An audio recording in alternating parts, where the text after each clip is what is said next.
Claudia Lady Bird Johnson was the first lady under President Lyndon B. Johnson, but most importantly, she was an active environmentalist. According to Merriam-Webster Dictionary, an environmentalist is one who is concerned about environmental quality, especially of the human environment, with respect to the control of pollution. She is categorized as this because she worked hard to advocate for our Earth and for the people living on it. Claudia Lady Bird Johnson was a revolutionary, which is seen through her work as an environmental conservationist in the 1960s. Johnson was born December 22, 1912, in Karnak, Texas. Starting at a young age, Claudia was interested in learning. She spent most of her time studying and the rest of it writing. Her passion of writing continued on into college, where she received a bachelor degree in journalism, while studying at the University of Texas at Austin. While at university, Claudia spent her time talking about environmental issues.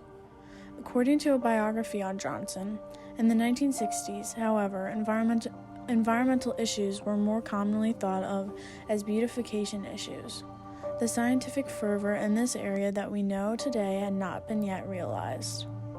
Claudia did not like this, so she began to advocate even more.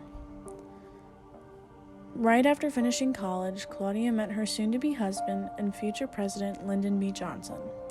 The two dated for several weeks before getting married in November of 1934. Claudia's married life did not stop her from living her life as an activist. She continued to campaign for environmental issues as well as pushing for her husband's presidential campaign. She helped Lyndon kickstart his campaign, keep his congressional office open during World War II, and keep his staff running. In return, Lyndon helped push for the recognition of the environmental issues his wife had been speaking on. As First Lady, Mrs. Johnson became a strong voice and passionate advocate for environmental issues. She continued to bring to light the horrible issues facing the Earth.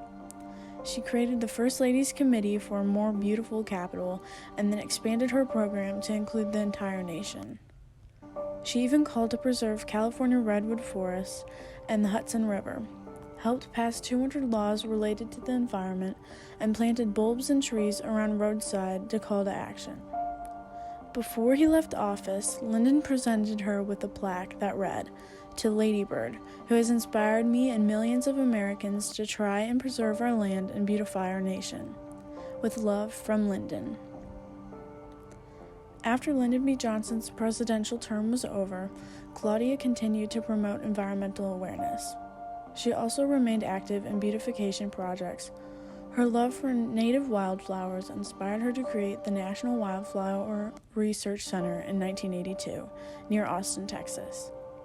Claudia worked with many organizations and spoke with many people to spread her beliefs. She served on a number of boards, including the board of the National Geographic Society.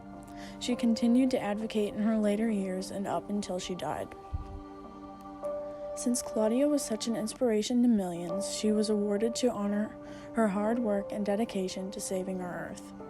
Two of her most prestigious were bestowed by Presidents Gerald Ford and Ronald Reagan: the Medal of Freedom in 1977 and the Congressional Gold Medal in 1988. These were not the only ways Claudia was honored for her work. Even after her death, Claudia Johnson was recognized for her hard work as an environmental activist. The work of environmental activism done by Claudia Johnson in the 1960s set a path for activists in the future. She was one of the first to openly discuss the changes that needed to be made in order to help save the Earth. She was truly revolutionary through her hard work and ability to address the issues that are destroying the Earth. For that reason, her work makes her honorary. Claudia's story needs to be part of the classroom in order to educate students on the need for environmental activism.